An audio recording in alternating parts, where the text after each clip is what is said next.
اگر اللہ راضی ہے نا، اگر اللہ راضی ہے تو موت چھٹی کا نام، موت، گھر پہنچ گئے، گھر پہنچ گئے، اس پیاس کو برداشت کرو۔ اللہ کہے گا وَسَقَاهُمْ رَبُّهُمْ شَرَابًا طَهُورًا، پھر اللہ تمہیں اپنے ہاتھ سے پلائے گا، وہ شراب پلائے گا۔ تم دنیا کی شراب چھوڑو، اللہ اپنے ہاتھ سے جنت کی شراب پلائے گا۔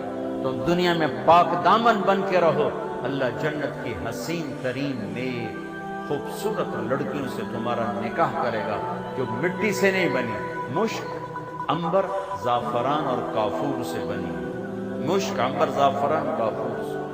اور ان کا قد اس تمہاری بلڈنگ سے بھی اونچا ہے، 130 فٹ ان کا قد ہے، 130 فٹ۔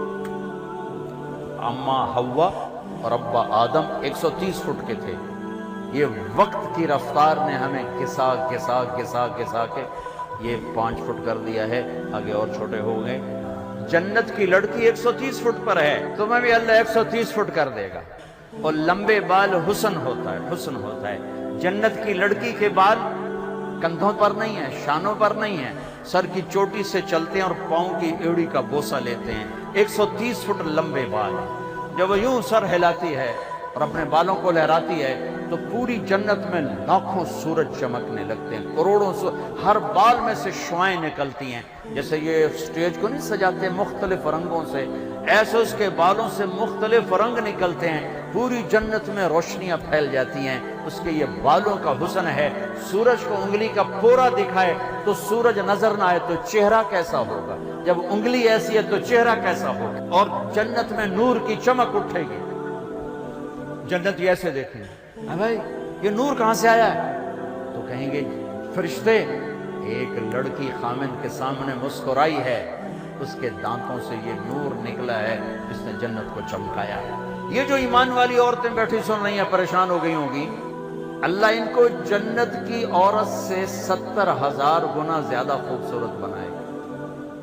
اور ان کا مناظرہ ہوگا، مناظرہ جنت میں نا مناظرہ ہوگا، سوکن پنا نہیں ہوگا، سوکن میں نہیں، مناظرہ ہوگا۔ ایمان والی عورتیں اور جنت کی عورتیں، حوریں ایمان والی عورتیں۔ اب جنت والی عورتیں کہیں گی نحن الخالدات فلا نموت، ہم نے موت نہیں دیکھی زندہ، نحن الناعمات فلا نبأس، ہم نے بڑھاپا نہیں دیکھا، جوانی، نحن الراضیات فلا نسخط، ہم نے کبھی لڑائی نہیں کی، ہمیشہ راضی، نحن المقیمات فلا نرحل، ہم نے کبھی ساتھ نہیں چھوڑا، ہمیشہ ساتھ دیا ہے۔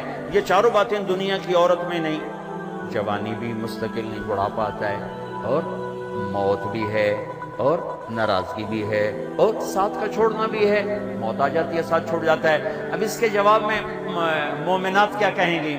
نحن المصلیات فما صلیتن، ہم نے نماز پڑھی تم نے کوئی نہیں پڑھی، نحن الصائمات فما صمتن، ہم نے روزے رکھے تم نے کوئی نہیں رکھے، نحن المتصدقات فما تصدقتن، ہم نے صدقہ خیرات کیا تم نے کوئی نہیں کیا، ونحن المتوضئات فما توضأتن، ہم نے روزے رکھے تم نے روزے کوئی نہیں رکھے۔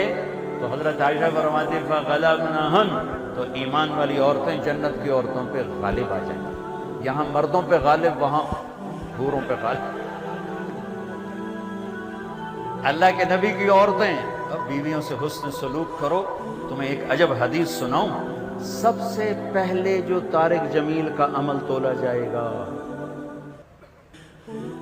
سب سے پہلا عمل آپ کا میرا، سب سے پہلا عمل جو تولا جائے گا، نماز روزہ نہیں، حج نہیں، زکوٰۃ نہیں، تبلیغ نہیں، جہاد نہیں، علم نہیں، تہجد نہیں، تو کیا سب سے پہلے آپ کا اپنی بیوی سے سلوک تولا جائے گا، اور سب سے پہلے بیگم کا خامن سے سلوک تولا جائے گا۔ وہ رابعہ بصری بھی ہے نا، وہ رابعہ بصری بھی ہے جن کی ضرب المثل بن گئی بندگی تقویٰ، پہلے یہ تولا جائے گا خامن سے کیا سلوک ہے۔ جنید بغدادی بن گئے، شیخ عبد القادر جیلانی بن گئے، خیر یہ تو وہ ہستی ہیں جن کا حساب بھی نہیں ہوگا انشاءاللہ، لیکن میں ویسے کہہ رہا ہوں کہ کوئی بندگی میں شیخ عبد القادر جیلانی قطب سبحانی رحمت اللہ علیہ کو پہنچ رہا ہے، کوئی جنید بغدادی کو پہنچ رہا ہے، لیکن جب تولا جائے گا تو پہلے بیوی سے سلوک تولا جائے گا۔ تو اپنے گھروں میں حسن سلوک رکھو. بیویوں سے کہتا ہوں خامدوں سے حسن. بیوی مسکرا کے ملے خامد کو جب وہ گھر آئے تھک کر, تو اس کو اللہ کے راستے میں جہاد کرنے کے آدھے کے برابر اجر ملتا ہے, آدھے کے برابر. تو اپنے گھروں کو خوبصورت بناؤ حسن سلوک کے ساتھ. تانا, طنز, بولیاں, وہ انسان نہیں جو عورت پہ ہاتھ اٹھائے. میرے نبی نے فرمایا اس میں کوئی خیر نہیں جو عورتوں پہ ہاتھ اٹھاتا. آخری خطبے میں عورتوں کو حصہ دیا, بیویوں کو, خامدوں کو نہیں, عورتوں کو. استوصوا بالنساء خیرا, یہاں سے پیراگراف شروع ہوتا ہے اور لمبی عبارت آپ نے صرف عورتوں کے حقوق بیان فرمائے. تو میرا معاشرہ امبیلنس سا ہے. کہیں خامند بیوی خود نادان ہیں تو لڑ کے تباہ ہو رہے ہیں. کہیں خامند بیوی میں محبت ہے لیکن ساس شریف نے جنازہ ہی کٹ چھڑیا ہر شہر. سسر اوپر تلوار لے کر, ساس کا اپنا جبر ہے, سسر کا اپنا جبر ہے, نند کا الگ جبر ہے. کہیں بچے کے ماں باپ نے گھر برباد کیا ہوا ہے, کہیں بچی کے ماں باپ نے گھر برباد کیا ہوا ہے. ایک بچہ میرے پاس آیا کہ ہم میاں بیوی لڑ پڑے تھے, اب ہم ملنا چاہتے ہیں لیکن دونوں کے والدین کہتے ہیں کبھی نہیں ملنے دیں گے. اب یہ قصہ ختم ہونا چاہیے اور ختم ہوگا, ہو گیا. یہ جبر, یہ ظلم, چونکہ ہمارا جوائنٹ فیملی سسٹم ہے, میں ہاتھ جوڑتا ہوں, میں کسی رشتے کو اچھالنا نہیں چاہ رہا, لیکن جو گھروں میں ہو رہا ہے میں بتا رہا ہوں. کہیں خامند نادان ہے, بیوی کے ساتھ بدتمیز ہے, کہیں بیوی نادان ہے, خامند کے ساتھ بدتمیز ہے, کہیں دونوں بہت اچھے ہیں لیکن خامند کے ماں باپ کا ظلم ہے, کہیں بچی کے ماں باپ کا ظلم ہے, کہیں بہن بھائیوں کا ظلم ہے. اللہ کے واسطے اپنی حدود میں رہو, اپنی حدود میں رہو. یہیں تمہاری یونیورسٹی میں پچھلی دفعہ بیان کر کے آیا, آفس پہ بیٹھا تھا, ایک بچی باہر رو رہی تھی. تو مجھے کہا یہ بچی باہر رو رہی, آپ سے ملنا چاہتی. تو میں چلا گیا, ساتھ آفس کے چھوٹا سا کمرہ ہے, تو پھر بھی رو رہی.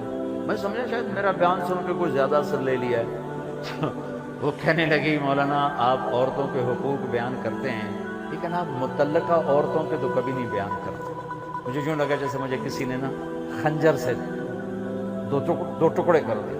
کہا آپ متعلقہ بچیوں کے بارے میں تو کبھی نہیں بولے. اس کے بعد سے میں نے بولنا شروع کیا. پھر میں نے کہا کیا ہوا بیٹی, آپ کو طلاق؟ جی مجھے طلاق ہوئی, میں طلاق یافتہ ہوں. کیا مسئلہ تھا؟ کہا میرا خامد بہت اچھا تھا, ہم دونوں میاں بیوی میں بہت محبت تھی, بس میرا سسر کہتا وے مینو چنگی نہیں لگدی انہوں طلاق دے, وے مینو چنگی نہیں لگدی انہوں طلاق دے. تو 1 سال تک تو میرے خامد نے پریشر برداشت کیا. پھر اس نے کہا میں بہت مجبور ہوں, ماں باپ کا پریشر ہے, اور مجھے طلاق دے کے گھر بٹھا دیا. اب کوئی ہے ہی نہیں جو ہمیں پوچھے. بوڑھے لوگوں کے رشتے آتے ہیں. متعلقہ بچیوں کو پہلے دیکھا کرو, بیوہ بچیوں کو پہلے دیکھا کرو. میرے نبی نے متعلقہ بیوہ عورتوں سے شادی کی, صرف ایک کنواری سے شادی کی. اور ہمارے یہاں طلاق کی ہوئی ہے, انت طلاق ہو گئی, انت طلاق ہو گئی ہے, انت طلاق ہو گئی. 99% ظلم لڑکے والوں کی طرف سے ہوتا ہے, 1% لڑکی کا ہوتا ہے نادانی, لیکن اکثر لڑکوں کا ظلم ہوتا ہے. وہ رشتے تلاش کرو جو بچیاں بیٹھی ہوئی ہیں. کہیں بچیوں کی شادیاں ہو گئی ہیں, بچہ ساتھ لے کر گئی ہیں, یا نوجوان چھوٹے بچوں کے ساتھ بیوی فوت ہو جاتی ہے تو وہ دوسری شادی کرتا ہے, تو نئی ماں آتی ہے. تو سوتیلے پن کے جو ظلم سنے ہیں اس نے بھی دل کو پارا پار کر کے رکھ دیا ہے. سوتیلے یتیم جب روتا ہے نا, جب یتیم روتا ہے تو اللہ کا عرش کانپ اٹھتا ہے, اللہ کا عرش کانپ اٹھتا ہے. اور اللہ تعالیٰ فرماتا ہے کس نے یتیم کو رلایا, کون ہے اس کے آنسو پوچھے اور میری رحمت کی چھاؤں میں آ جائے. جہاں کہیں باپ سوتیلا ہے, کہیں ماں سوتیلی ہے, اللہ کا واسطہ دیتا ہوں اللہ کی رحمت کی چھاؤں میں آ جاؤ. سوتیلی اولاد سے حسن سلوک کر کے متعلقہ بچیوں کو پوچھو. اس کے بعد پھر میں نے یہ حدیث میں نے پڑھی تھی, بیان نہیں کرتا تھا, بھول گیا تھا. میرے نبی نے فرمایا تمہیں سب سے اعلیٰ درجے کا صدقہ بتاؤں, سب سے اعلیٰ درجے کا صدقہ بتاؤں, سب سے اعلیٰ درجے کا صدقہ. جی کیا؟ کہ جس کی بیٹی کو طلاق ہو گئی اور وہ گھر آ کے بیٹھ گئی، اس پہ خرچ کرنا سب سے اعلیٰ درجے کا صدقہ ہے۔ اللہ ایمان والی عورتوں کو جنت کی عورتوں پر بھی غالب کرے گا۔ یہ خوبصورت زندگی ہے، اور ایک چھوٹا سا کام سارے کا لو، بہت بڑا مجموعہ ماشاءاللہ، احباب جمع ہے، میر حال دل کہہ لے، ہاں پھر التفات دل دوستاں رہے نہ رہے۔ میں آپ سب نوجوانوں سے ایک مطالبہ کرتا ہوں، آج بیٹھے بیٹھے توبہ کر، توبہ کر۔ اللہ کی قسم، اللہ کی قسم، آپ کہو گے نا یا اللہ میری توبہ، آپ ایسے نکلو گے گناہوں سے جیسے مکھن سے بال نکلتا، اور یوں پاک ہو جاؤ گے جیسے ماں کے پیٹ سے آج نکلے ہو۔ اللہ کو معاف کرنا اتنا اچھا